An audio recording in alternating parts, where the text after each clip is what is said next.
we're back with Propositions 20 and 21, which are saucy. Saucy. All right, so Proposition 20, take it away, sir. So Proposition 20 is weird. The broadest way to say it is that it changes how certain crimes are treated in the state of California. Basically, it allows certain crimes such as serial theft or like organized theft to be charged as either a misdemeanor or a felony. It's called a wobbler, based on certain facts and the discretion of the judge and things like that. It also changes how certain crimes are defined in California law to be defined as violent. There are certain crimes that are definitely violent that are not treated as violent in terms of the rules for parole specifically. Whether or not you're able to apply for parole, not whether or not you get it, but whether or not you have the ability to apply and be granted it. This would basically close off that ability to apply for parole to certain groups. I think it said it would double the number of crimes that are considered violent for that purposes. It would also require persons convicted of specific misdemeanors to submit to collection of DNA samples. And it would also change the standards and requirements governing parole decisions. So I think right now you can reapply every year, for example. This would change it to where you can only reapply every 2 years if you're denied parole. This is a weird one. There's definitely some stuff in here that I like, specifically crimes that are treated as violent. I think it is kind of ridiculous which crimes are not handled in that way right now. You could go look up a list and you will be shocked at what is not considered violent. It's like in the title, and it's not considered. It's in the title of the crime, and like, no, that one's not violent. It's like, I think it is by definition. Right. And if this was just about changing those, I think I would be for it. But there's just a lot of weird and very like arbitrary seeming things in here, like authorizing felony charges for theft that's as low as $250. Like, that seems insane to me. Even if it is doing it over and over, like putting them in the felony category seems really harsh. I'm not a huge fan of authorizing or collecting more DNA in general. Not a huge fan of that. This is definitely a proposition that would increase costs. It would increase the budget of prisons and police officers, specifically mostly prisons, honestly. I don't know if now is the time in our country's history where we ought to be investing more in that. And the whole parole thing, well, yes, I would like to see those crimes defined as violent if they are, like if that's the rule for parole. The whole thing of parole applications, it's not like it's a guaranteed thing, right? If you're applying for it, it's not like, even if you are under one of these violent, non-violent crimes, it's not like you just automatically get it. It's like, okay, there you go. Like, someone is having to oversee that and make the decision. And hopefully you can trust those decision makers. I certainly understand if you don't. But for all those reasons, I am voting no on this one. I think there's too much. This is sort of one of those pork barrel things, and there's a few of those in here where you're not crazy about everything. I mentioned some in Prop 19, for example, that there's nothing in there that's like a huge negative, I would say, but there are parts of it that were obviously thrown in there to get you like, hey, don't you want to vote for this? And I was like, this isn't really important, but there's like one thing in there that really is. To me, the negative parts of this are, they outweigh what the positive is. So I'm voting no on this one. United front. Yeah. Yay. Her vote will count. So, yeah, I'm absolutely voting no on this. And this is one of those where there have been emotional plea ads out there, specifically with the one part that I would be in favor of and that Dave also mentioned, certain crimes that are definitely violent that are not considered violent. I'll mention a few because I want you guys to be informed if you want to vote for it. Domestic violence is one, not considered violent. Hate crimes are another, not considered violent.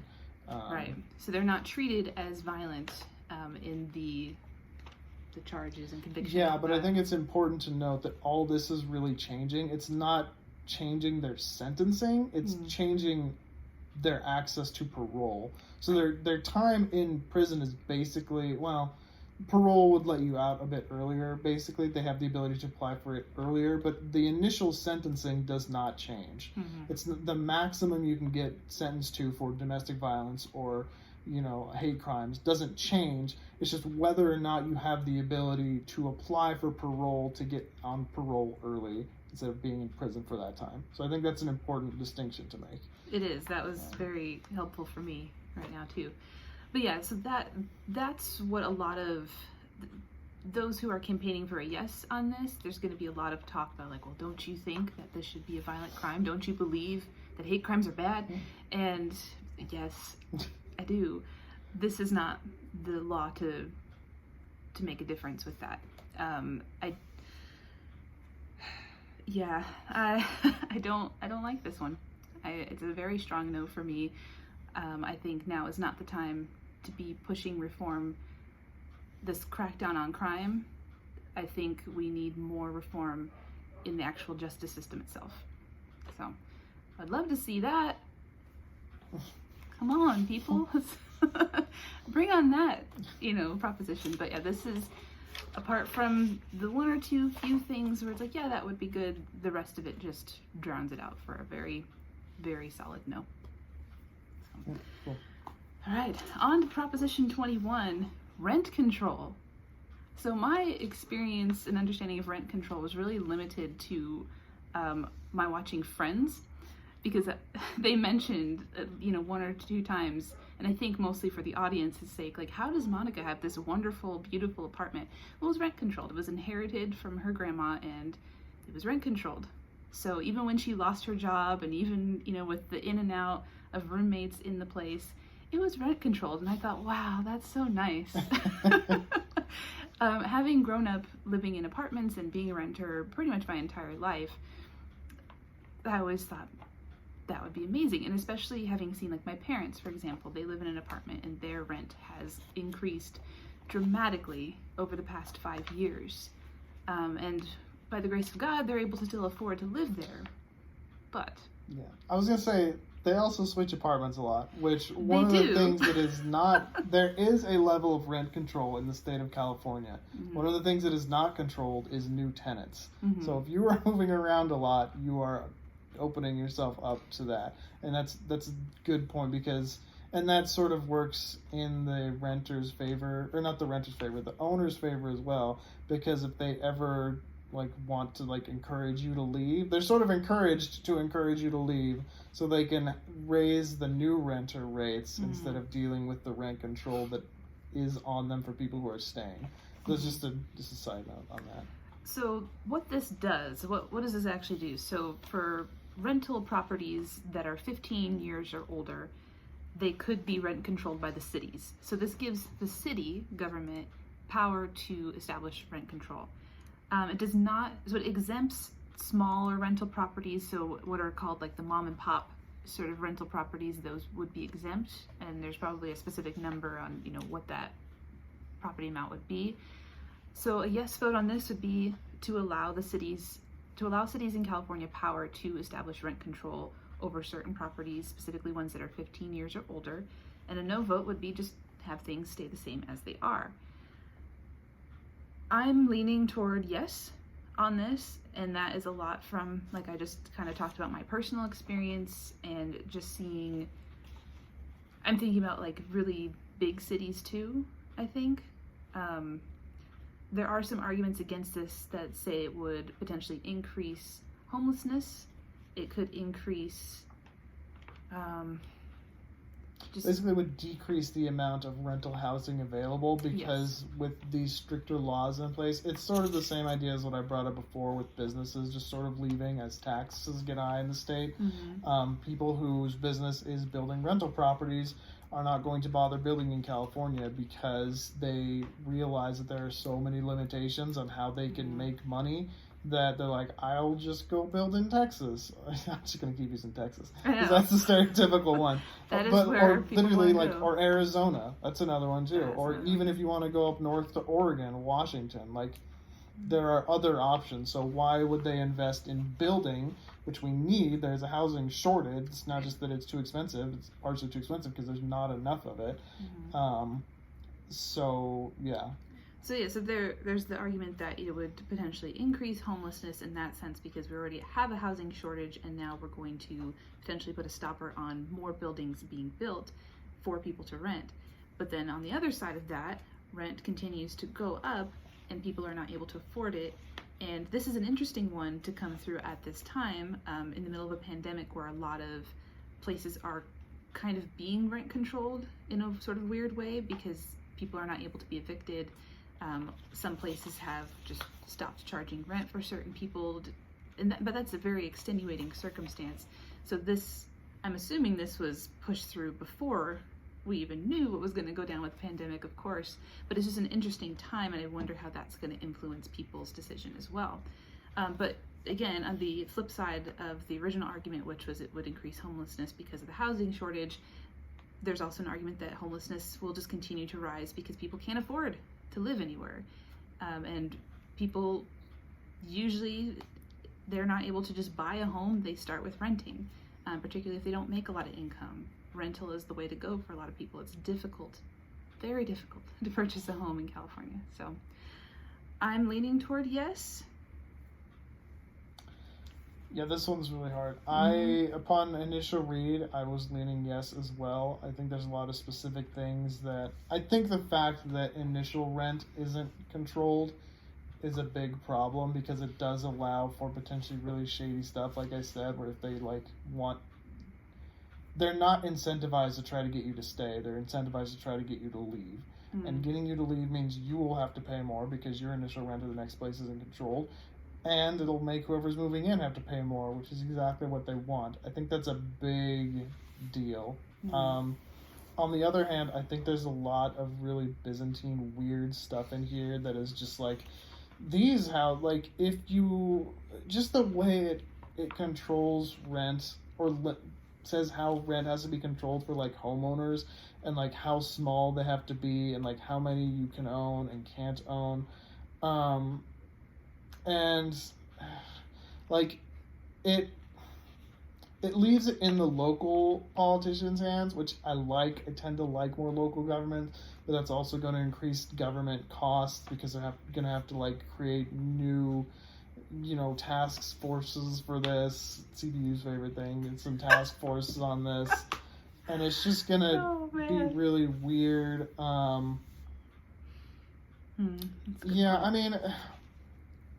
The thing for single-family homes, again, it kind of goes back to 19, where it's sort of a tax on the wealthy, where you can have, if you only have one, home that you're renting out, you're okay, but if you have two, then this starts to kick in, which, again, kind of makes sense to me. I'm pretty on the fence on this, to be honest. I could be convinced either way. It's certainly interesting seeing who has backed this. A lot of the anti-backing has come from corporate landlords, shocker. But it's also interesting seeing that the Democratic Party is for this, but the governor isn't. Yes, I did notice that. Which I think there's a couple reasons for that. One is that people have said there were actually some very recent additional laws put on rent control that really haven't been able to be tested because of the whole COVID thing. Mm-hmm. And I think the governor I think that's sort of his baby, and I think he sort of wants that to go through. Another thing, and this is just... I am not as super anti-Newsom as a lot of Californians I know, or I think he should be recalled. But I think just it's really interesting. Over the past month, I feel like he has realized that he can just kind of do whatever he wants. He was no more gas cars. And it's you can just do that? No one has to okay, I mean, I guess, I love he's getting ready for his run at president. Boy, if he ever gets to president, if you thought Obama used a lot of executive orders, if you thought Trump used a lot of executive orders, this man's just gonna, I couldn't even keep track of all the ones that were going on. I feel part of this is also, why would I give power to the local government when I could just do it myself? That's a little bit of probably personal bias and not really liking how he's doing things. And if you want to talk more about him, you can. I'm not super whatever. It's fine. I've got my issues with him. But I do also think that's interesting. And I think one of his reasons was people aren't going to want to build housing here. And I think that's where I keep landing is I am worried about people not wanting to build housing in California because it's already such a hassle. And if you're going to have to, not to mention if you're trying to build, gosh, you got to go through the state rent control, and then you got to figure out local. There's just so many levels that you're just like, I am not doing this. I am not doing this. And you just go somewhere else, and like Texas. people or let's just use Arizona. Like, those are the places people are just like, I'm just going to move one state, like, east. We're good? Like, cool. I'm just going to go right over here. And they just do. And it's like, okay, like, that's what's going to happen as well. So I lean towards no. I think I do want some of these things, though, and that makes it hard. I'm leaning no.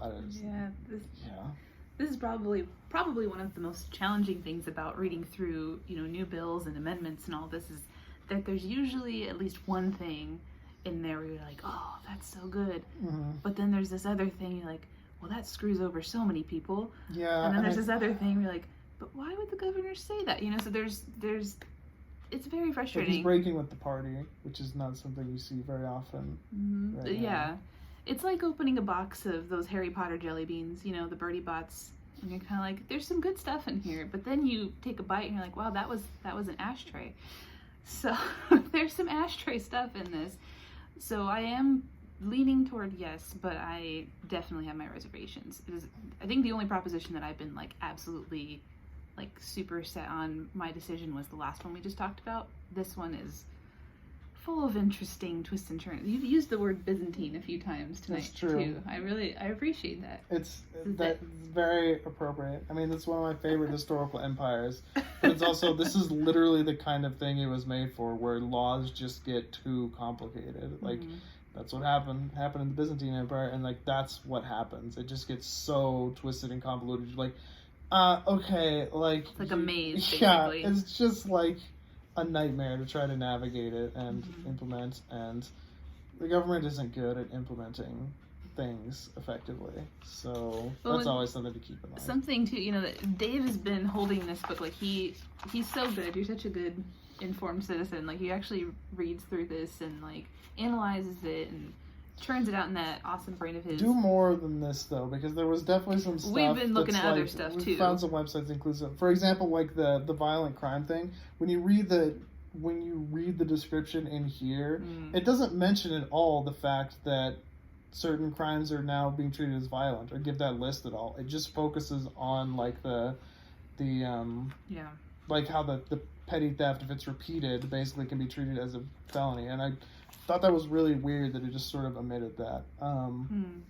Very bizarre. And then you can also find, this also doesn't do a lot to tell you how this got on the ballots. Knowing that, for example, realtors were the ones that put 19 on here, makes you sort of look at it a little bit differently. Ultimately, like I said, I still voted yes on it. I don't want to vote solely based on who put it on there. I want to vote on it based on what it does. And going back to 19 for a moment, I mentioned that there was a ballot very similar in the 2018 ballot that got voted down, and I would have voted down too, because it was literally just it was just the seniors part. They wanted seniors to be able to sell and buy their homes so they could make more money. It doesn't really benefit anybody but seniors and realtors, while taking money away from things like schools, because that is where some of the money is going. It's that's not important enough. But now you're tackling multiple issues with it, so the realtors make a little bit more money because of that fine, and we will be talking about that more with literally the next proposition. So there you go.